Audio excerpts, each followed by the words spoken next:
Hello बच्चों, तो alcohols, phenols and ethers का लेक्चर नंबर 14 और ये लास्ट लेक्चर होने वाला है इस चैप्टर का। आज हम पढ़ेंगे प्रॉपर्टीज ऑफ ईथर्स। तो जल्दी से कॉपी और पेन निकालो, नोट्स बनाने को रेडी हो जाओ। निकाल लिया, तैयार हो गए? आ जाओ अपनी स्टडी टेबल पे, इधर उधर के डिस्टर्बेंसेस बंद करो, चूहा मार के खाना भी बंद करो। Yes, my name is Alak Pandey and this is your beautiful सा चैनल फिजिक्स वाला। चलिए शुरू करते हैं ये आसान सा और छोटा सा topic, properties of ethers. Properties of ethers. और आपको पता है कि जब हम प्रॉपर्टीज पढ़ाते हैं तो केमिकल प्रॉपर्टीज पढ़ाते हैं। ईथर्स क्या होता है? ROR-। अब इस सीरीज में जो आपको सबसे पहली केमिकल प्रॉपर्टी पढ़नी है वो पढ़नी है reactions due to cleavage of carbon oxygen bond in ethers. Ethers के अंदर जो कार्बन ऑक्सीजन बॉन्ड है वो ब्रेक होगा और रिएक्शन होगा। कार्बन ऑक्सीजन मतलब ये वाला बॉन्ड, RO वाला बॉन्ड। अब इस सीरीज में जो सबसे इंपॉर्टेंट रिएक्शन आता है वो होता है विथ HI, हाइड्रोआइडिक एसिड के साथ, HI के साथ। तो देखो HI के साथ कैसा रिएक्शन होगा। हम यहाँ पे ईथर ले लेते हैं, ROR- और HI से रिएक्ट करा दिया, क्या होगा? एक अल्काइल ग्रुप को जाके I से जोड़ दो ऐसे, और बचा क्या? R-O, उसको H से जोड़ दो, R-OH। बोलो समझ गए? कोई एक अल्काइल ग्रुप उठा के I से जोड़ दो और R-O को H से जोड़ दो। किसको किससे जोड़ना है, यही आज की पूरी कहानी होगी। खैर अभी क्या बन रहा है, एक बनेगा अल्काइल आयोडाइड और एक बनेगा अल्कोहल। देखो देखो देखो देखो, मान लो एक एग्जांपल ले लेते हैं, C2H5O C2H5 प्लस HI। यार इसमें तो कोई डाउट नहीं है, दोनों अल्काइल ग्रुप सेम है, तो किसी एक से अल्काइल आयोडाइड बना दो C2H5I और एक से अल्कोहल। यार इसमें दिक्कत नहीं हुई क्योंकि दोनों सिमिलर अल्काइल ग्रुप थे। अभी डिफरेंट हो जाए तो दिक्कत है, जैसे CH3O C2H5 प्लस HI। अब क्या करें? अब इससे आयोडाइड बनाए या इससे आयोडाइड बनाए? फंस गया ना। जहां अनसिमेट्रिकल ईथर आता है वहां पे रिएक्शन फंसने लगता है। जैसे मान लो ये हो CH3 और CH3 प्लस HI। अब क्या करें भाई, बताओ? ये वाले अल्काइल ग्रुप के साथ I को जोड़े कि छठ ऐसे अल्काइल ग्रुप के साथ I को जोड़े? तो इस तरह के जब सवाल आएंगे तब आपको मैकेनिज्म इसका पता होना चाहिए। ऐसा तो बड़ा आसान था कि दोनों सिमेट्रिकल है, एक को I से जोड़ दो, एक से अल्कोहल बना दो।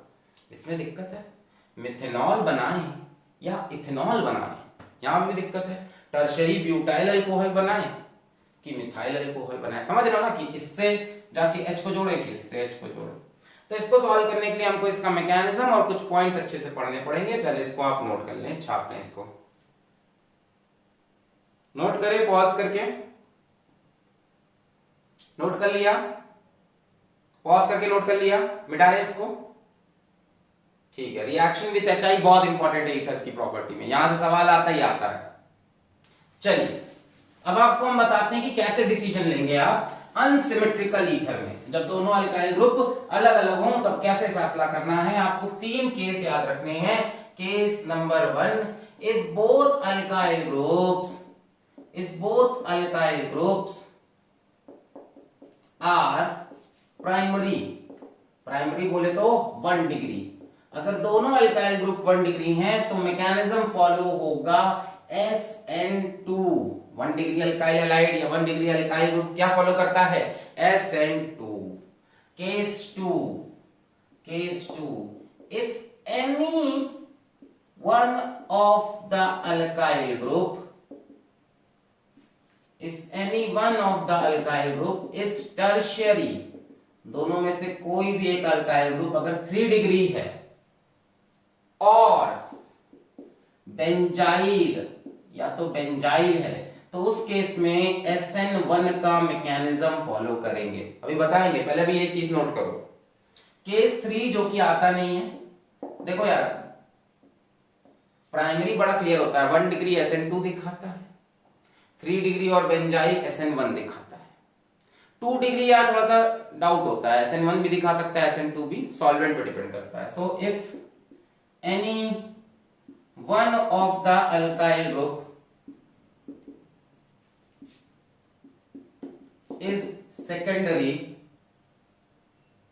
मतलब 2 डिग्री, तब आप सॉल्वेंट चेक करना। अब कई किताब बोलती हैं कि 2 डिग्री भी SN2 देगा, बट ऐसा जरूरी नहीं है, सॉल्वेंट पे डिपेंड करेगा 2 डिग्री, ठीक है। 3 डिग्री हमेशा SN1, 1 डिग्री हमेशा SN2, और 2 डिग्री के लिए सॉल्वेंट ये जल्दी आता नहीं है, बेसिकली हमें इसको पढ़ना है, पहले बताएंगे, इसको ही बता देंगे, नोट कर ले, पहले छाप लें। अगर दोनों अल्काइल ग्रुप 1 डिग्री तो SN2, दोनों में से कोई 3 डिग्री या बेंजाइल तो SN1। चलिए पहला केस डिस्कस करें, मिटा रहे हैं इसको। आइए तो केस 1 को हम ले लेते हैं। Case 1, when both alkyl groups are primary, जब दोनों 1 डिग्री हैं, मैकेनिज्म होगा SN2 मैकेनिज्म। SN2 मैकेनिज्म, अभी SN2 क्या होता है दिखा देते हैं। कार्बोकेटाइन नहीं बनता उसमें, basically there is no carbocation. देखो क्या होगा, एक काम करते हैं, दोनों अल्काइल ग्रुप पहले प्राइमरी लेते हैं, ये उठा ले, ये वाला इथर उठा लेते हैं, CH3 CH2O CH2 CH3, ये ले लेते हैं इथर। इसका रिएक्शन करा देते हैं किससे, HI से। क्या होगा, एक अल्काइल ग्रुप I से लग जाएगा, CH3 CH2I, और एक से अल्कोहल बन जाएगा CH3 CH2OH। और इसका मैकेनिज्म पूरा चेक करते हैं, इसका मैकेनिज्म चेक करते हैं, आ जाइए। तो हमने ये उठा लिया, ये क्या है, डाई इथाइल ईथर। तो CH3 CH2O CH2 CH3, दोनों तरफ प्राइमरी है ना अल्काइल ग्रुप। देखो ये भी एक कार्बन जुड़ा है, ये भी। आओ इसका रिएक्शन स्टार्ट करते हैं। तो सबसे पहले HI से रिएक्ट कराएंगे। HI एक बहुत बढ़िया एसिड होता है, बहुत बढ़िया। तो यहाँ से H+ निकल के आता है। अब H+ आएगा, कहाँ जाएगा, ऑक्सीजन के ऊपर। ऑक्सीजन अपने लोन पेयर इसको डोनेट कर देगा, और क्या बना लेगा, CH3 CH2O CH2 CH3, और ये H आकर इससे जुड़ जाएगा और ऑक्सीजन पे प्लस आ जाएगा। भाई ऑक्सीजन ने अपने वैलेंस शेल के इलेक्ट्रॉन दिए तो ऑक्सीजन के ऊपर प्लस आ गया, ठीक है। ऐसा कुछ इंटरमीडिएट बना। अब क्या होगा, H+ अटैक कर चुका, कौन बचा, I-। तो अब अटैक होगा I- का। अब अटैक करने कौन आया, I- अटैक करने आया, ठीक है। H+ अटैक कर चुका, I-। अब यार I- कहाँ अटैक करेगा, अब यही जो स्टेप है यही है अपना SN2 मैकेनिज्म, यही है अपना SN2 मैकेनिज्म। Y- किधर अटैक करेगा, I- किधर अटैक करेगा, देखो। अब क्या होगा कि ये वाला पूरा न्यूक्लियोफाइल यहां से इलेक्ट्रॉन लेकर बाहर निकलेगा, एक न्यूक्लियोफाइल बाहर जाएगा, दूसरा न्यूक्लियोफाइल अंदर आएगा, सब्स्टिट्यूशन न्यूक्लियोफिलिक। तो ये वाला पूरा न्यूक्लियोफाइल बाहर गया, और ये I- का न्यूक्लियोफाइल इधर से इस कार्बन पर अटैक करेगा। भाई ऑक्सीजन इलेक्ट्रॉन लेके जाना चाहेगा तो कार्बन के ऊपर थोड़ा सा प्लस चार्ज आ जाएगा। अरे भाई इस ऑक्सीजन के ऊपर प्लस चार्ज है ना, तो ऑक्सीजन के ऊपर प्लस चार्ज क्या है, बहुत हाईली इलेक्ट्रोनेगेटिव, वो तो बाहर भागना चाहेगा। तो कहां से इलेक्ट्रॉन खींचा, यहां से इलेक्ट्रॉन खींच के बाहर निकलना चाहे। जब यहां से बाहर निकलना चाहेगा, इस कार्बन में प्लस चार्ज डेवलप होने लगेगा, तो I- आकर इस पे अटैक कर देगा, ठीक है। बट कोई कार्बोकेटाइन नहीं बनेगा, ऐसा नहीं होगा कि ये निकल गया, इस पे प्लस चार्ज बना तब I- अटैक किया, नहीं। Everything is happening within the same step.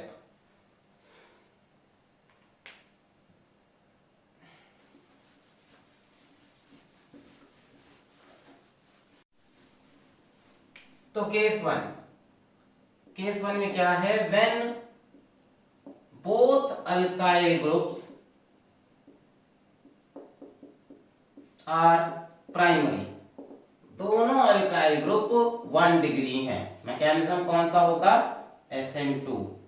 अब SN2 क्या होता है, SN2 ये होता है कि कोई कार्बोकेटाइन नहीं बनेगा, न्यूक्लियोफाइल का सब्स्टिट्यूशन होगा, एक न्यूक्लियोफाइल बाहर जाएगा, दूसरा न्यूक्लियोफाइल अंदर आएगा। आइए देखें कैसे होगा। हम ले लेते हैं ये CH3 CH2O CH2 CH3, देखो दोनों प्राइमरी हैं, ये कार्बन भी एक कार्बन से जुड़ा है, ये भी एक कार्बन से, दोनों प्राइमरी अल्काइल ग्रुप हो गए 1 डिग्री। रिएक्शन HI से क्या होगा, एक अल्काइल ग्रुप I से जोड़ दो CH3CH2I, और एक अल्कोहल CH3CH2OH। आइए इस रिएक्शन का मैकेनिज्म देखते हैं। देखो मैकेनिज्म क्या बोलता है, आ जाओ।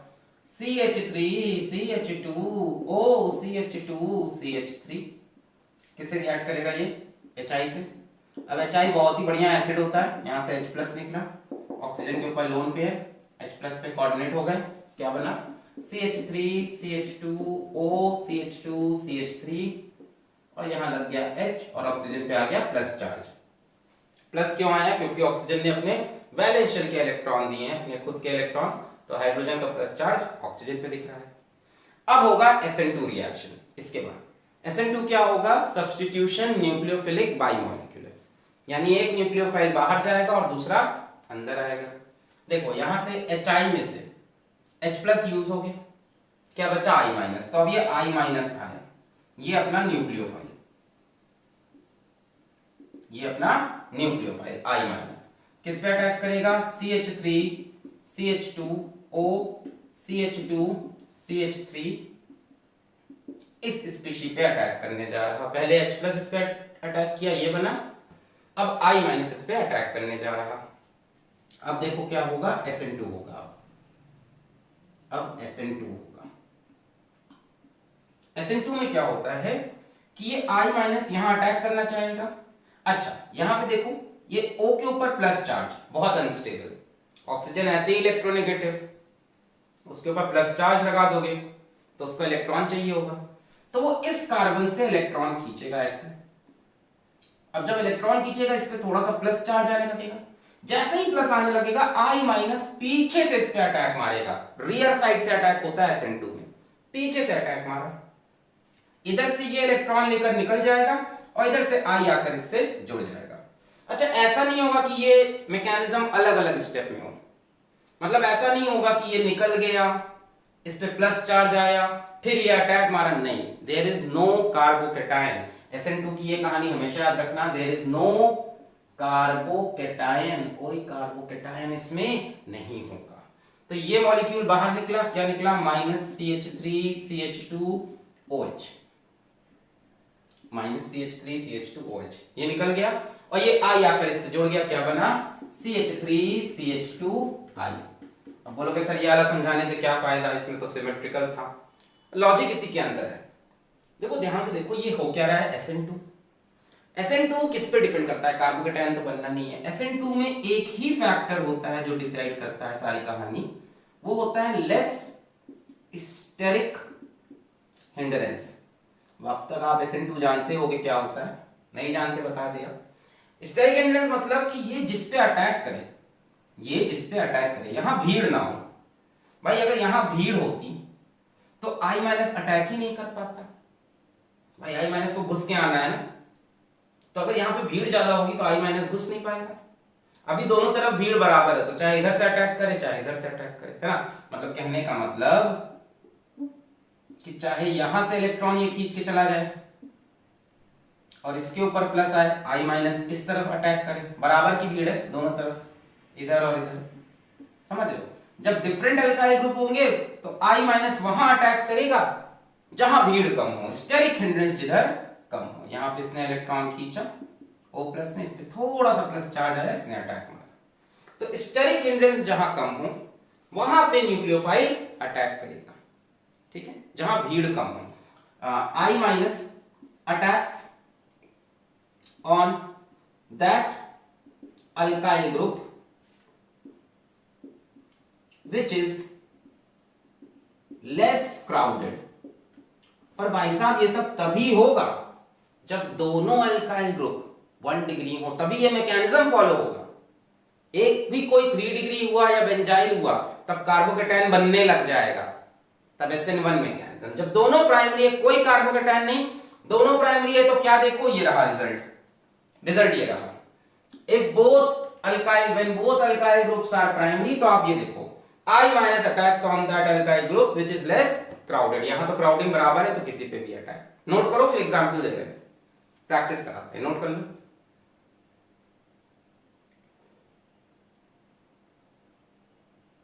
नोट करो। सेम स्टेप में ये एक न्यूक्लियोफाइल बाहर जाता है, दूसरा न्यूक्लियोफाइल अंदर। सब्स्टिट्यूशन न्यूक्लियोफिलिक बाइमॉलिक्यूलर, यानी इसका जो आरडीएस होगा, जो इसका स्लोएस्ट स्टेप होगा, यही है, वो बाइमॉलिक्यूलर होगा, उसमें दोनों मॉलिक्यूल इन्वॉल्व होंगे, कोई कार्बोकेटायन नहीं बनेगा। I माइनस वहां अटैक करेगा जहां भीड़ कम हो। छाप ले, छाप लिया। आइए अब देखते हैं आप कितना समझे।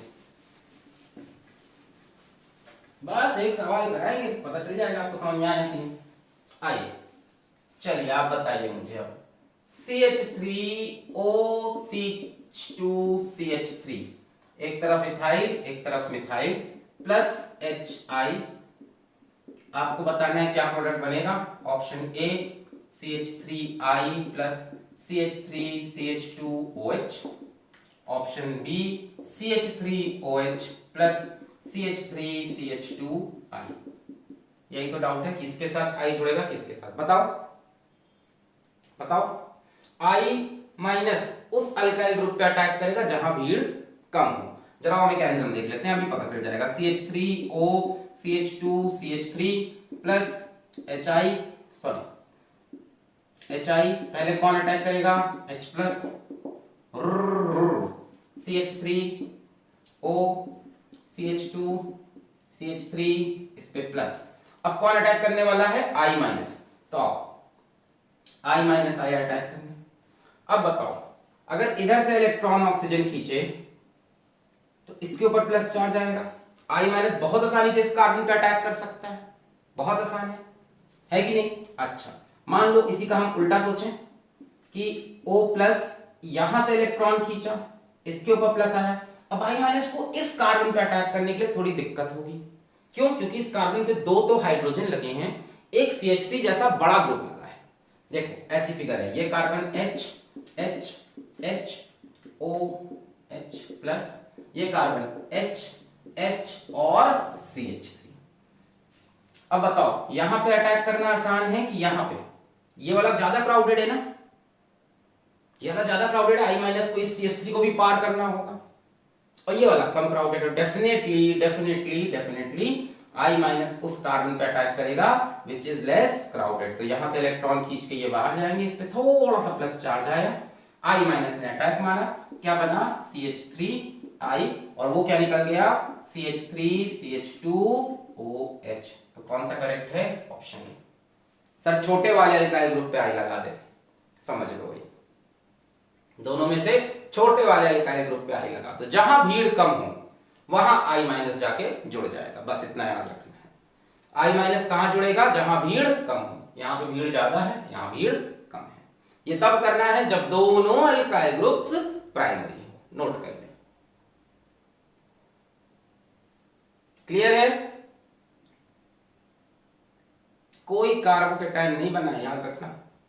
सेम स्टेप के अंदर ये इधर भागा और I माइनस अंदर आया।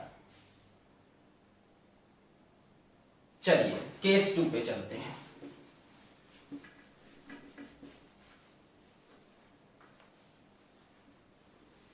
Case 2, when one of the alkyl group is tertiary 3 degree, है ना, या बेंजाइल हो, अभी बेंजाइल की भी बात कर लेते हैं। 3 डिग्री, 3 डिग्री में कौन सा मैकेनिज्म होता है, SN1। SN1 में कार्बोकेटायन बनता है, ठीक है। वैसे तो बहुत बड़ा डिफरेंस है SN1 SN2 पे, पूरा हमने वीडियो करके रखा है, अगर आपने नहीं देखा YouTube पे टाइप करें SN1 एंड SN2 फिजिक्स वाला, 2 घंटे का वीडियो है, ठीक है। अब तो यहां SN1 होगा, example CH3C CH3 CH3O CH3 plus HI। अब बात हो रही है कि इस रिएक्शन में क्या होगा, ये वाला अल्काइल ग्रुप I को लेगा कि ये वाला। अगर आप पुरानी वाली कहानी पकड़ो तो ये ज्यादा क्राउडेड है, ये लेस क्राउडेड है, तो इसके साथ I निकलना चाहिए, और ये करते ही क्वेश्चन गलत हो जाएगा। बढ़िया सवाल बनते हैं इसके। आप सोचोगे यहाँ पे क्राउडेड कम है, आई इससे लगा दो भैया, पर SN2 मैकेनिज्म हो ही नहीं रहा। जैसे ही 3 डिग्री मैकेनिज्म बदल गया, मैकेनिज्म ऐसा नहीं। देखो क्या होगा इस बार, CH3 C CH3 CH3 O CH3, पहले स्टेप सेम है, HI इस पे अटैक करेगा, H+ आएगा, ऑक्सीजन अपने लोन पेयर इस पे कोऑर्डिनेट करेगा, CH3 C CH3 CH3 O CH3 H और यहाँ पे O पे प्लस। अब क्या होगा, इस बार कार्बोकेटायन बनेगा। क्यों? क्योंकि स्टेबल कार्बोकेटायन बन सकता है। वहां प्राइमरी थे, प्राइमरी कार्बोकेटायन स्टेबल नहीं होता। यहां एक तरफ 3 डिग्री कार्बोकेटायन बनने की पॉसिबिलिटी है, तो वो बनेगा। यानी इस बार क्या होगा कि ऑक्सीजन यहां से इलेक्ट्रॉन खींच कर जाएगा और इस कार्बन पे प्लस आएगा। ऑक्सीजन यहां से इलेक्ट्रॉन खींच के जाएगा, क्या निकल गया, CH3OH, और क्या बन गया, CH3 CH3 प्लस। यानी कार्बोकेटायन का फॉर्मेशन होगा अगर दोनों में से कोई भी अल्काइल ग्रुप 3 डिग्री है, 2 डिग्री नहीं, 3 डिग्री है। अब अगले स्टेप में I- आके इस पे अटैक कर देगा यहां पे, और क्या बन जाएगा, CH3C CH3I, यानी टर्शरी वाले से I जुड़ेगा, ज्यादा क्राउडेड से, क्योंकि मैकेनिज्म बदल गया है। कार्बोकेटायन जितना स्टेबल कार्बोकेटायन उतना ज्यादा SN1। ठीक है, तो बस पकड़ लो कि अगर एक भी 3 डिग्री है तो आयोडीन 3 डिग्री वाले से ही जुड़ेगा। इसका रिजल्ट क्या होगा, इसके साथ I जुड़ेगा और इसके साथ H जुड़ेगा। नोट कर ले, यहां पे क्या बन रहा, कार्बोकेटायन फॉर्मेशन होगा। ये इलेक्ट्रॉन लेकर भागा, जैसे इलेक्ट्रॉन लेकर भागा इसके ऊपर प्लस चार्ज। वहां क्यों नहीं बना, क्योंकि वहां पे दोनों प्राइमरी अल्काइल ग्रुप थे और 1 डिग्री कार्बोकेटायन अनस्टेबल होता, तो वहां नहीं बन पाया। क्लियर है, यहां चांस है कि स्टेबल कार्बोकेटायन बनने की, तो बन गया। नोट करें, नोट करें कि कोई भी एक 3 डिग्री है तो 3 डिग्री वाला आयोडाइड बनाएगा। नोट कर लिया, ओके। तो अगर दोनों में से कोई एक 3 डिग्री है तो 3 डिग्री से I जोड़ दो। दोनों अगर 1 डिग्री हैं तो जहां कम भीड़ है उससे I जोड़ो। When one of the alkyl group is tertiary, या क्या बोला था मैंने, बेंजाइल। बेंजाइल क्या होता है, जरा एक एग्जांपल ले लें, ये आपको एनसीईआरटी में नहीं मिलेगा। मान लो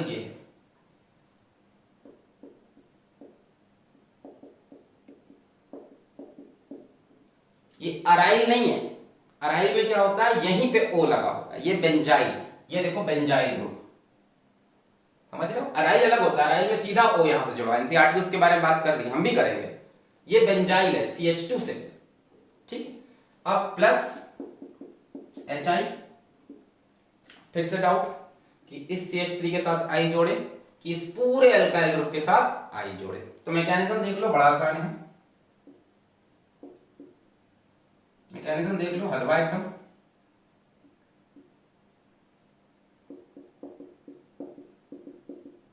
पहले स्टेप में HI में से H+ निकला, ऑक्सीजन के लोन पेयर ने इसको कोऑर्डिनेट किया,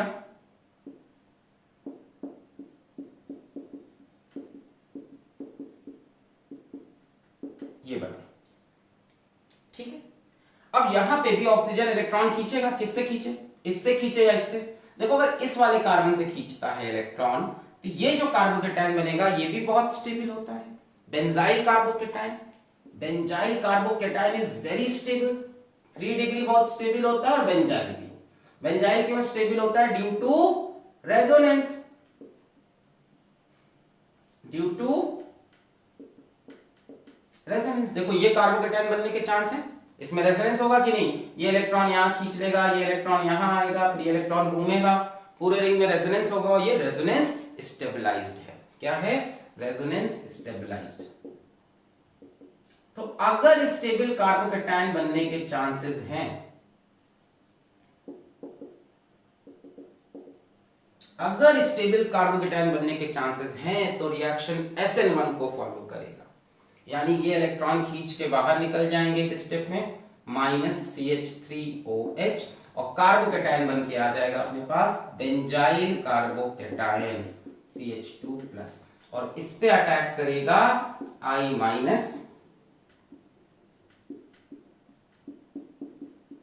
CH2I। अराइल और बेंजाइल में बच्चे बहुत कंफ्यूज होते हैं। देखो अराइल वो होता है जब बेंजीन से O जुड़ा हो और उससे दूसरा अल्काइल ग्रुप, वो अराइल ईथर। ये बेंजाइल ग्रुप ये होता है। तो बेंजाइल में भी SN1 हुआ, क्यों हुआ? क्योंकि यहां पे भी कार्बोकेटायन स्टेबल बन सकता था। क्यों स्टेबल हुआ? Due to resonance. बाकी स्टेप सेम है, H+ अटैक किया, इलेक्ट्रॉन इधर से क्यों खींचा? क्योंकि एक स्टेबल कार्बोकेटायन बन सकता था। अब I- आया, इससे जुड़ गया, तो I किससे जुड़ेगा? इससे, और इस वाले से जुड़ेगा H। क्लियर है? नोट कर ले, नोट कर ले, नोट कर लिया, नोट कर लिया, मिटा रहे? ओके, तो अभी तक आप ये समझे कि अगर दोनों तरफ 1 डिग्री एल्काइल ग्रुप है तो I उससे जुड़ेगा जिधर भीड़ कम हो। अगर दोनों में से कोई एक 3 डिग्री है या बेंजाइल है तो I 3 डिग्री या बेंजाइल से जुड़ जाएगा, बात खत्म हो गई। क्लियर है? 3 क्वेश्चन देख लो, खटाक से कंसेप्ट आपका क्लियर हो जाएगा, आपको याद हो जाएगी कहानी पूरी। 3 क्वेश्चन बस आप पकड़ लो, आपको कहानी पूरी याद रहेगी। CH3OC2H5 plus HI, CH3CCH3CH3O plus HI, और एक बेंजाइल वाला CH2OCH3 प्लस HI। चलो जल्दी जल्दी सबके आंसर बताओ। यहां दोनों क्या है? 1 डिग्री है, तो जहां भीड़ कम है, भीड़ यहां कम है, तो यहां I जोड़ दो, CH3I प्लस C2H5OH।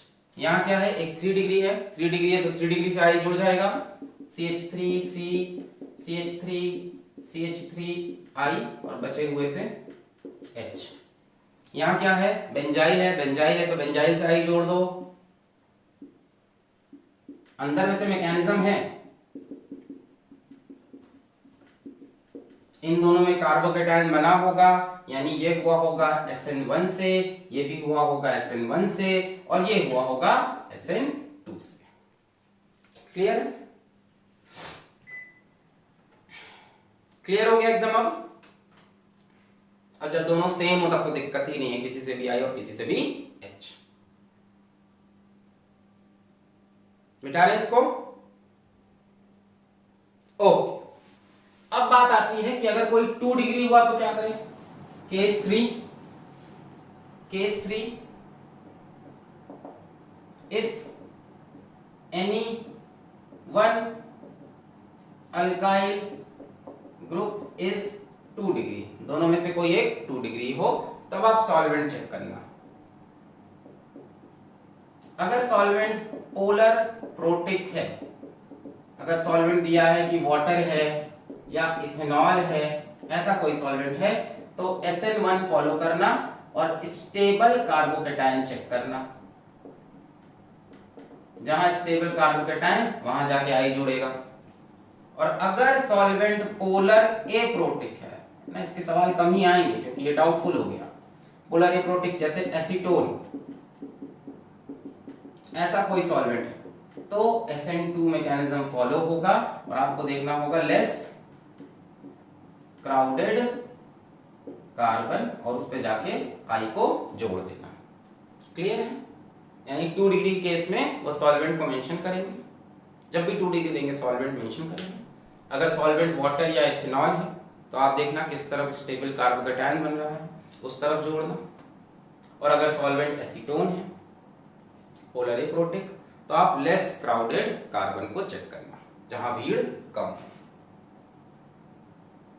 ठीक है? जैसे मान लो ये ले लेते हैं CH3 CH3HO CH3 plus HI। अब मान लो सॉल्वेंट दिया है वाटर और यहां सॉल्वेंट दिया है एसीटोन। अब देखो ये कैसा है 2 डिग्री है, ठीक। अगर वाटर दिया है तो क्या होगा, वाटर दिया है तो क्या होगा, SN2 मैकेनिज्म होगा, सॉरी SN1 मैकेनिज्म होगा, यानी कार्बोकेटायन बनेगा। स्टेबल कार्बोकेटायन कौन सा बन सकता है, ये वाला 2 डिग्री। तो इससे जाके आई को जोड़ दो, CH3C CH3HI, और इस वाले से अल्कोहल बना दो CH3OH।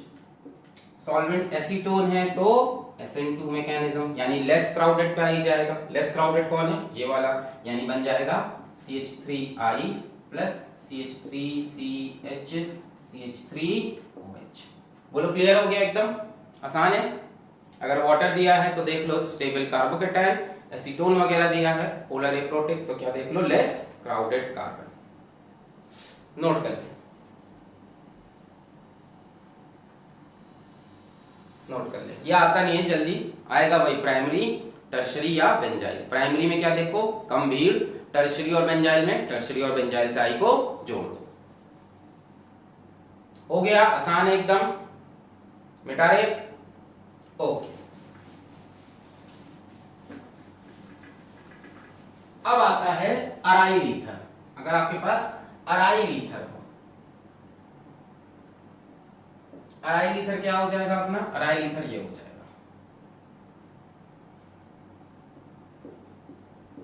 OCH3, ये हो गया अराइल ईथर। इसको हम क्या बोलते हैं, इसका फेमस नेम क्या है, एनिसोल, है ना। कॉमन नेम आप बोल सकते हो मिथाइल फिनाइल ईथर। एक तरफ देखो मिथाइल लगा, एक तरफ फिनाइल ईथर। अब इसका रिएक्शन है HI से, ठीक है, इसका रिएक्शन है HI से, क्या होगा, मैकेनिज्म देखते हैं, समझ में आ जाएगा क्या होगा।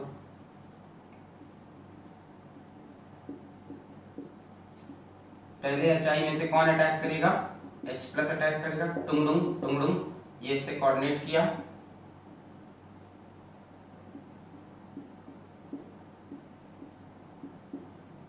बोलो ये बन जाएगा, हाइड्रोजन कोऑर्डिनेट किया, ऑक्सीजन पे प्लस आ गया। अब क्या होगा, ये इलेक्ट्रॉन खींचेगा, किस तरफ से खींचेगा ये देखना है हमें, और मैकेनिज्म कौन सा होगा ये देखना है। देखो अगर यहां से इलेक्ट्रॉन खींचा इसने, तो ये जो कार्बोकेटायन बन रहा है ये बहुत ही अनस्टेबल होता है, फिनाइल कार्बोकेटायन, बेंजाइल नहीं फिनाइल, बहुत अनस्टेबल।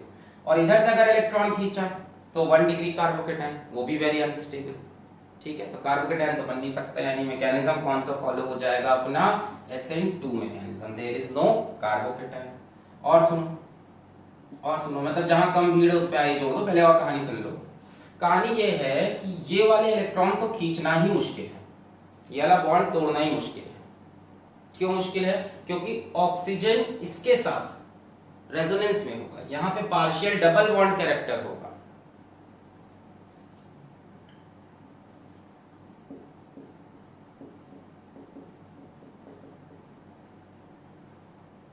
O प्लस CH3H, मान लो कि ये इलेक्ट्रॉन ये खींचना चाहता है, तो ये पॉसिबल नहीं है, क्योंकि यहाँ पे पार्शियल डबल बॉन्ड कैरेक्टर हुआ। कैसे, ऑक्सीजन पे प्लस चार्ज है, वो क्या करेगा, यहाँ से इलेक्ट्रॉन खींचेगा, तो यहाँ इलेक्ट्रॉन ऐसे जाएगा और यहाँ रेजोनेंस होगा, यानी यहाँ पे थोड़ा सा डबल बॉन्ड कैरेक्टर आ रहा होगा। डबल बॉन्ड आ रहा होगा तो ये बॉन्ड टूटना बहुत टफ हो गया, तो घुमा फिरा के लास्ट में क्या होगा, ये वाला बॉन्ड ब्रेक हो जाएगा, यहाँ से ये वाला बॉन्ड ब्रेक होगा, इस पे थोड़ा सा प्लस आएगा, I माइनस आएगा, CH3 पे जुड़ जाएगा, क्या बना CH3I, और क्या बन गया, फिनॉल। बोलो क्लियर है, यानी इस केस में क्या बनता है, फिनॉल बनता है। रीजन यहीं से देख लो कि या तो ये बॉन्ड टूटना है, या तो ये बॉन्ड CO बॉन्ड टूटना है, तो या तो ये CO बॉन्ड टूटे, या तो ये बॉन्ड टूटना पॉसिबल नहीं है, क्योंकि यहाँ पे पार्शियल डबल बॉन्ड कैरेक्टर है, इसलिए ये बॉन्ड ब्रेक हो जाएगा, तो CH3 के साथ I जुड़ गया और वो अपना प्यारा सा क्या बन गया, फिनॉल। क्लियर है, पहले HI अटैक किया, H प्लस को इसने कोऑर्डिनेट किया, ये बना। अब हमने बोला कि दोनों तरफ से स्टेबल कार्बोकेटायन नहीं बन रहा, यहां से खींचा तो फिनाइल कार्बोकेटायन बहुत अनस्टेबल, यहाँ से खींचा तो 1 डिग्री कार्बोकेटायन, वो भी अनस्टेबल। तो मैकेनिज्म कौन सा हो गया अपना, SN2 मैकेनिज्म हो गया। तो जो लेस क्राउडेड है उस पर आई, जो तो लेस क्राउडेड ये है।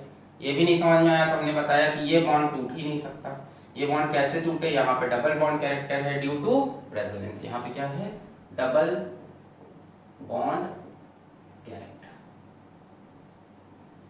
तो ये फिनाइल और ऑक्सीजन वाला बॉन्ड ब्रेक, ये बॉन्ड ब्रेक नहीं होगा, तो यही वाला बॉन्ड टूटेगा। ये बॉन्ड टूटा, CH3 पे थोड़ा सा प्लस आ रहा था, तब तक I माइनस अटैक कर दिया, CH3I। यहाँ पे इलेक्ट्रॉन आया, ऑक्सीजन का प्लस चार्ज खत्म, फिनॉल। तो ये हो गया अराइल ईथर। अराइल ईथर के केस में क्या बन जाएगा, फिनॉल बन जाएगा। नोट करना है।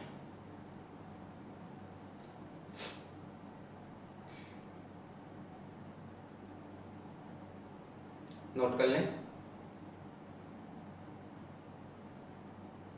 क्लियर हो गया। बेंजाइल और अराइल में कंफ्यूजन तो नहीं है। बेंजाइल में क्या था, यहाँ पे एक CH2, यहाँ पे सीधा O लगा है। बेंजाइल बहुत स्टेबल कार्बोकेटायन है, और यहाँ से इलेक्ट्रॉन अगर खींचोगे तो यहाँ प्लस दोगे, वो बहुत अनस्टेबल है। फिनाइल कार्बोकेटायन नहीं, ठीक है, बहुत अनस्टेबल। तो ये बॉन्ड यहाँ पे ब्रेक नहीं हो सकता, ये बॉन्ड ब्रेक नहीं हो सकता। ये बॉन्ड ब्रेक होगा और CH3 से I और फिनॉल बनेगा, ऐसे याद रख सकते हो। अराइल ईथर के केस में ये याद रखो, क्या बनेगा, फिनॉल, तो याद रहेगा। नोट कर ले, कर लिया, मिटा रहे, ओके। अब इसी में एक और पॉइंट आता है, वो ये है कि अगर HI एक्सेस में है, with excess HI any alcohol form also converts to alkyl iodide। वाह, ये क्या बात हुई कि अगर एक्सेस HI है, अगर एक्सेस HI है तो जो अल्कोहल बना है वो भी अल्काइल आयोडाइड बन जाएगा। मतलब मान लो ROR डैश, और बोलता है कि HI हमारे पास एक्सेस में है, बहुत है, तो क्या बनेगा, RI बनेगा, R डैश भी I बनेगा, और निकल जाएगा वाटर। इसके यहाँ पे 2 मोल ले लो, एक इसके साथ I लग गया, इसके साथ I, और 2H और O मिला के H2। कैसे हुआ ये देखो जरा, क्या हुआ, ROR डैश, एक HI का मॉलिक्यूल आया, क्या बना, RI plus R dash OH। हमसे बोल रहा है कि HI किसमें, एक्सेस में है, एक्सेस में है। तो ये जो R डैश, सेकेंड स्टेप, ये जो R डैश OH बना है, ये फिर रिएक्ट कर गया HI से, ये फिर रिएक्ट कर गया HI से, यहां से वाटर निकल गया, और क्या बना, R डैश। ये तो लिखा है ना ऊपर, with excess HI any alcohol formed also converts to alkyl iodide. यानी एक्सेस HI दिखे तो कंफ्यूजन ही खत्म, चाहे दोनों तरफ प्राइमरी हो, चाहे टर्शरी हो, चाहे बेंजाइल हो, अराइल में नहीं, उसको छोड़ देना। चाहे दोनों तरफ प्राइमरी हो, चाहे टर्शरी हो, चाहे बेंजाइल हो, सेकेंडरी हो, कोई फर्क नहीं, सबसे क्या बना दो, अल्काइल आयोडाइड। क्योंकि जो भी अल्कोहल बना होगा वो अल्कोहल फिर HI से रिएक्ट करके अल्काइल आयोडाइड, दोनों ग्रुप से अल्काइल आयोडाइड बन जाएगा, दोनों ग्रुप से अल्काइल आयोडाइड। एक ग्रुप जो अल्कोहल बना रहा था वो भी HI से रिएक्ट करके अल्काइल आयोडाइड में बदल जाएगा। ठीक है, जैसे जैसे चलो बताओ, CH3O C2H5 HI in excess, दूसरा CH3C CH3 CH3O CH3 with HI in excess, तीसरा बेंजाइल वाला ले रहे हैं, CH2O CH3 with HI in excess, और अराइल वाला भी ले लेते हैं लास्ट में, चारों केस OCH3 यानी सो लेंगे with HI in excess। जरा चारों को करके बताओ, चारों करके बताओ क्या होगा। पॉज करके चारों के आंसर बताओ इस बार, पॉज करके, चलो पॉज करके हो गया। चलो मैं 5 तक गिन रहा हूं, 1 2 3 4 5, खुद से कर लो एक बार। चलो इसमें क्या होगा, आई उस वाले अल्काइल ग्रुप पे जाएगा जो कम भीड़ वाला है, यानी इस पे, तो इसका तो बनना ही है CH3I प्लस यहां से अल्कोहल बनेगा, वो भी HI से रिएक्ट कर जाएगा, तो उससे भी अल्काइल हाइड्राइड C2H5I, साथ में H2O निकल जाएगा, ठीक है, सब में होगा प्लस H2 है ना, यहाँ 2 मोल ऑफ HI। अच्छा फिर यहाँ पे आओ, यहाँ आयोडीन किससे जुड़ेगा, 3 डिग्री में 3 डिग्री वाले से जुड़ता है, यानी ये तो बनेगा ही बनेगा CH3C CH3 CH3I, और इससे बनेगा अल्कोहल, वो फिर HI से रिएक्ट करेगा, वो भी अल्काइल हाइड्राइड CH3I, और क्या निकला H2। क्लियर है, 2 HO के साथ निकल गया और दोनों तरफ अल्काइल हाइड्राइड। ये वाला, इसमें आयोडीन किस पे जुड़ेगा, बेंजाइल पे, क्योंकि benzyl carbocation is very stable, SN1 mechanism, क्या बनेगा CH2I, ये बनेगा अल्कोहल, फिर HI से रिएक्ट करेगा, ये भी बन जाएगा CH3I प्लस H2O, पूरा बता रहा हूं। इसमें क्या होगा, इसमें मैंने बताया ये बॉन्ड तो टूट ही नहीं सकता, पार्शियल डबल बॉन्ड कैरेक्टर है, यहाँ CH3 को ही I से जुड़ना होगा, तो CH3 जुड़ेगा I से, और ये क्या बन जाएगा फिनॉल, सुन लो फिनॉल, और फिनॉल फर्दर HI से रिएक्ट नहीं करेगा, क्यों नहीं करेगा, क्योंकि यहाँ पे भी पार्शियल डबल बॉन्ड कैरेक्टर है, इसका सब्स्टिट्यूशन करना इतना आसान नहीं है, बाकी सबका सब्स्टिट्यूशन हो सकता है, सबका हो सकता है, इसका सब्स्टिट्यूशन हो गया, यहाँ पे इसका सब्स्टिट्यूशन हो गया, यहाँ पे इसका सब्स्टिट्यूशन हो गया, बट फिनॉल का सब्स्टिट्यूशन नहीं, यानी अराइल ईथर के केस में एक्सेस HI से भी प्रोडक्ट पे फर्क नहीं पड़ता, very important, in aryl ether even in excess HI we get phenol, excess HI लगाओगे तब भी फिनॉल मिलेगा, फिनॉल फर्दर HI से रिएक्ट नहीं करता, यहाँ पे पार्शियल डबल बॉन्ड कैरेक्टर अभी भी है, देखो रेजोनेंस अभी भी हो रहा, तो ये OH माइनस निकल के नहीं जाएगा, ये न्यूक्लियोफिलिक सब्स्टिट्यूशन शो ही नहीं करते हैं, ठीक है, ये करते हैं क्योंकि यहाँ पे कार्बोकेटायन, इसमें और इसमें डिफरेंस है। क्लियर हो गई पूरी लॉजिक, एक HI में क्या करना है, इस केस में यहाँ पे I लगाओ, इसमें यहाँ पे I लगाओ, इसमें यहाँ पे I लगाओ, इसमें यहाँ पे I लगाओ, ज्यादा HI एक्सेस में दोनों पे I लगा दो, दोनों पे I लगा दो, दोनों पे I, इसमें अभी भी सिर्फ इस पे और यहाँ से फिनॉल, कंप्लीट कहानी मैंने आपको बता दी, नोट कर लें, बधाई अगर आपने यही बनाया था, ये वाला शायद गलत किया हो, ये भी अगर अच्छा किया था तो बहुत बहुत बधाइयां, मिटाए। चलिए यहाँ पहला रिएक्शन आपका खत्म होता है due to cleavage of carbon oxygen bond. अब हम देखने जा रहे हैं दूसरे तरह का रिएक्शन जो कि अराइल ईथर्स की प्रॉपर्टी है, सेकेंड रिएक्शन और अराइल ईथर्स, रिएक्शंस ऑफ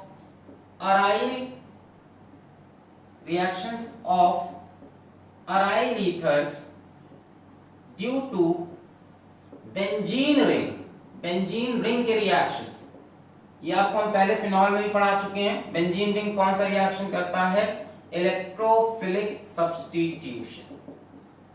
अब हमें देखना होगा कि ये जो ईथर का ग्रुप है ये इलेक्ट्रोफिलिक सब्स्टिट्यूशन को प्रमोट करता है या प्रमोट नहीं करता है। आओ देखें, O और यहाँ पे कोई अल्काइल ग्रुप, ये हो गया अराइल ईथर। अब यहाँ देखो जो ऑक्सीजन है इसके पास लोन पेयर है तो ये प्लस m इफेक्ट शो करेगा। प्लस m क्या होता है, अपने इलेक्ट्रॉन को रिंग में डालेगा, अपने इलेक्ट्रॉन को रिंग में डालेगा। यानी ये जो OR ग्रुप है ये क्या करता है, increases electron density in benzene ring. Benzene ring में इलेक्ट्रॉन की डेंसिटी बढ़ा दी, अपना ऑक्सीजन ने भी इलेक्ट्रॉन इसमें भर दिया due to mesomeric effect, plus mesomeric effect, electron देने का इफेक्ट। ये फिनॉल पे भी था यही और यहाँ पे भी है। अब जब ये इलेक्ट्रॉन रिंग में डाल देगा तो रिंग में इलेक्ट्रॉन की डेंसिटी बढ़ जाएगी और आना किसको, इलेक्ट्रोफाइल, इलेक्ट्रॉन लवर को। तो अब इलेक्ट्रॉन लवर इस पे और आना चाहेगा कि नहीं? भाई इलेक्ट्रॉन लवर इसके अंदर ये इलेक्ट्रॉन्स देख रहा था, इसी के लालच में आ जाता है, बेंजीन पे भी आ जाता है वो इलेक्ट्रोफाइल, तो ये पाई इलेक्ट्रॉन्स देख के ही आ जाता है। अब ये और इलेक्ट्रॉन दे रहे हैं तो इलेक्ट्रोफाइल और ज्यादा आएगा, यानी hence OR group activates benzene ring for electrophilic substitution. ये इलेक्ट्रोफिलिक सब्स्टिट्यूशन बढ़ाएंगे कि घटाएंगे? बढ़ाएंगे। इलेक्ट्रोफाइल यानी इलेक्ट्रॉन का लवर, और इसने इलेक्ट्रॉन और भर दिए अंदर तो इलेक्ट्रॉन का लवर और तेजी से आ जाएगा, यानी ये एक्टिवेट करते हैं रिंग को इलेक्ट्रोफिलिक सब्स्टिट्यूशन के लिए। फिनॉल हो गए, ये हो गए एल्कोक्सी ग्रुप हो गए, ये सब एक्टिवेट करते हैं। अभी आगे आने वाले चैप्टर में आपको बेंजल्डिहाइड देखना होगा, CHO है ना, एसिटोफिनोन देखना होगा, कीटोन, बेंजोइक एसिड COH, वो सब डीएक्टिवेट करते हैं, वो इलेक्ट्रोफाइल को आने नहीं देते। ये इलेक्ट्रोफाइल को और बुलाते हैं। इलेक्ट्रोफाइल तो यार ये पाई इलेक्ट्रॉन देख के ही आ रहा था, पाई इलेक्ट्रॉन मनचले से होते हैं, घूमते रहते हैं अंदर, इसी को देख के आ रहा था, और इसने इलेक्ट्रॉन और बढ़ा दिए, यानी इसने एक्टिवेट कर दिया इलेक्ट्रोफिलिक सब्स्टिट्यूशन के लिए। अब एक चीज और देखो, electron density increases in whole ring but more at ortho and para. Ortho और पैरा पे इलेक्ट्रॉन डेंसिटी ज्यादा बढ़ती है, ये हमने आपको रेजोनेंस करके बताया था फिनॉल में, यहां भी देख लो, रेजोनेंस की कहानी है, छोटा छोटा रेजोनेंस स्ट्रक्चर बनाते हैं। OR क्या होगा, ऑक्सीजन इलेक्ट्रॉन यहां ढकेलेगा, ये इलेक्ट्रॉन यहां पे आएंगे, ये इलेक्ट्रॉन यहां पे आ गए, ऑक्सीजन ने अपने इलेक्ट्रॉन दिए, यहां पे डबल बॉन्ड, ऑक्सीजन पे प्लस चार्ज आ जाएगा क्योंकि ऑक्सीजन ने अपने वैलेंस शेल के इलेक्ट्रॉन दिए हैं, और ये इलेक्ट्रॉन यहां पे आ गए। नेक्स्ट स्ट्रक्चर में क्या होगा, ये इलेक्ट्रॉन यहां पे आएंगे, बॉन्ड बनाएंगे, और ये पाई बॉन्ड यहां पे इलेक्ट्रॉन के फॉर्म में दिखेगा।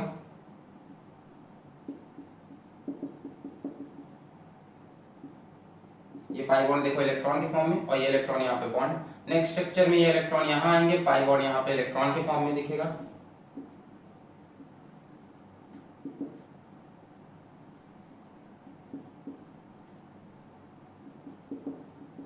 बोलो क्लियर है?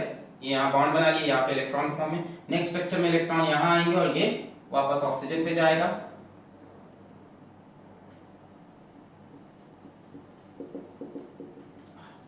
अब ध्यान से देखो इसके रेजोनेटिंग स्ट्रक्चर में इलेक्ट्रॉन कहां कहां पे आ रहा है, यहाँ पे यानी ऑर्थो पे, यहाँ पे यानी पैरा पे, और फिर से ऑर्थो पे। आ तो सब जगह रहा होगा, मतलब electron density increases in whole ring, ये याद रखना, ऐसा नहीं है कि ऑर्थो पैरा पे increases in whole ring but more at ortho and para. यानी ये जो इनकमिंग इलेक्ट्रोफाइल है ये कहां अटैक करेगा, ये अटैक करेगा ऑर्थो एंड पैरा। इसको इलेक्ट्रॉन चाहिए, इलेक्ट्रॉन इसे कहां दिख रहे, ऑर्थो एंड पैरा। तो हम बोल सकते हैं कि OR ग्रुप भी ऑर्थो पैरा डायरेक्टिंग ग्रुप है। OR is ortho para directing. Note कर लें इसमें से जो भी अच्छा लगे, पॉज करके नोट करें। इसके बाद देखते हैं हम इसके इलेक्ट्रोफिलिक सब्स्टिट्यूशन रिएक्शन। नोट कर लिया, पॉज करके नोट कर लें। 1 2 3 4 मिटा रहे इसको। चलिए अब इसके हम इलेक्ट्रोफिलिक सब्स्टिट्यूशन रिएक्शंस देखते हैं। Reactions due to benzene ring. इसमें ईथर का कोई लेना देना नहीं है, बस ईथर क्या कर रहा है, ऑर्थो और पैरा पे डायरेक्ट कर रहा है। तो इसमें बहुत से रिएक्शंस होंगे, अलग अलग ना लेके एक ही बार में आज आपको दिखा रहे सारे रिएक्शंस। यहाँ पे आप बना लो OCH3, चलो ये ले लेते हैं, methyl phenyl ether, methyl phenyl ether, इसको हम क्या बोलते हैं, NeSO। सारे इलेक्ट्रोफिलिक सब्स्टिट्यूशन रिएक्शन हम उठा लेते हैं यहीं पे। सबसे पहले मान लेते हैं कि इसका रिएक्शन हमने कराया किसी हैलोजन से, Br2 से। यहां से Br+ नाम का इलेक्ट्रोफाइल आएगा, Br+ नाम का, मैं सबके साथ इलेक्ट्रोफाइल बताता चलता हूं। Br+ इलेक्ट्रोफाइल आया, कहां जाएगा, ऑर्थो पे और पैरा पे, दोनों जगह जाएगा।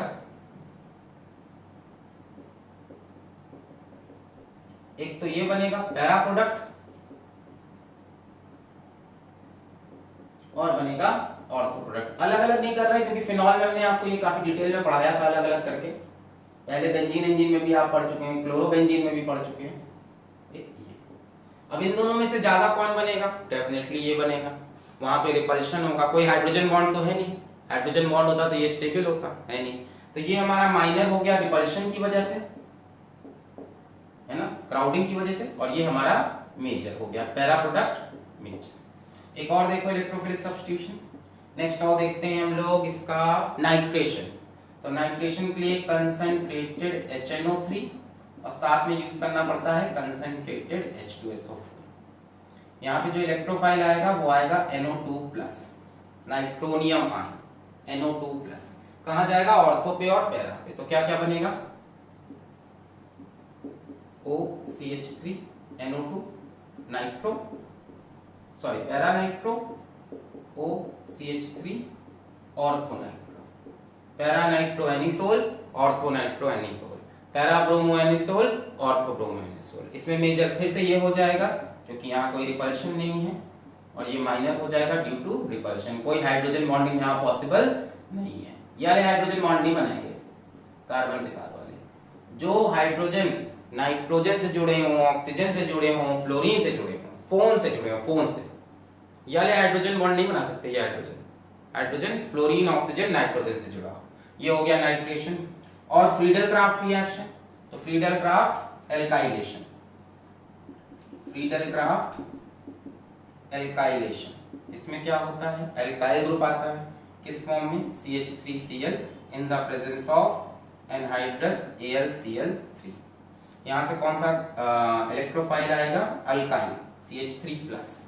कहां पे जाएगा? ऑर्थो और पैरा पे। Para methyl anisole, ortho methyl anisole. Major फिर से ये हो जाएगा क्योंकि कोई रिपल्शन नहीं है, और ये माइनर हो जाएगा due to repulsion between two bulky groups. फिर फ्रीडल क्राफ्ट में एक और रिएक्शन होता था, कौन सा? Friedel Craft acylation. तो फ्रीडल क्राफ्ट एसाइलेशन, इसमें असाइल ग्रुप आता है। असाइल मतलब CH3C डबल बॉन्ड OCl, ये ग्रुप आएगा in the presence of anhydrous AlCl3। इसमें इलेक्ट्रोफाइल होता है CH3C डबल बॉन्ड O+, ये ग्रुप आता है CH3C डबल बॉन्ड O+, ये C+। कहां जुड़ेगा? ऑर्थो और पैरा पे। तो क्या क्या बन सकता है देखें जरा। OCH3 पैरा पे जुड़ा, C double bond OCH3, ortho पे जुड़ा OCH3 C double bond OCH3। इसमें फिर से ये हो जाएगा हमारा मेजर और ये हो जाएगा हमारा माइनर। बाकी सब में जो मेन रिंग थी वो एनिसोल की ही थी, यहाँ एनिसोल की नहीं, यहाँ इसके अकॉर्डिंग नाम लिखा जाएगा। ये जो कंपाउंड होता है C डबल बॉन्ड OCH3, इसको हम बोलते हैं एसीटोफिनोन। ठीक है, यहाँ दो फंक्शनल ग्रुप हो गए, एक एल्कोक्सी हो गया, एक कीटोन हो गया। एल्कोक्सी और कीटोन में प्राइमरी कौन बनता है? ये है ना, ये ज्यादा इसके ऊपर प्रायोरिटी देते हैं। तो ये मेन रिंग बन गई एसीटोफिनोन की। तो आप नाम लिखोगे para methoxy acetophenone, ortho methoxy acetophenone. क्या लिख दोगे? एक का बता दें, पैरा मिथॉक्सी एसीटोफिनोन, और इसको लिखोगे ऑर्थो मिथॉक्सी एसीटोफिनोन। ठीक है, इसमें ये मेन फंक्शन ग्रुप बन गए, इनके हिसाब से नहीं बोली। एसीटोफिनोन के ऑर्थो पे क्या लगा है? मिथॉक्सी। एसीटोफिनोन के पैरा पे क्या लगा है? मिथॉक्सी। बाकी सब में एनिसोल के हिसाब से, para bromo anisole, ortho bromo anisole, para nitro anisole, ortho nitro anisole, para methyl anisole, ortho methyl anisole. तो ये सारे इलेक्ट्रोफिलिक सब्स्टिट्यूशन रिएक्शन अलग अलग बताने की जरूरत नहीं थी, बस मैंने ये समझा दिया कि ये एक्टिवेट करता है इलेक्ट्रोफिलिक सब्स्टिट्यूशन के लिए, और कहां पे? ऑर्थो और पैरा पे।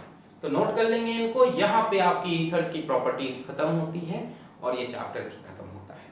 तो पढ़ाई करते रहें। All the very best. Note कर लें इसको पॉज करके।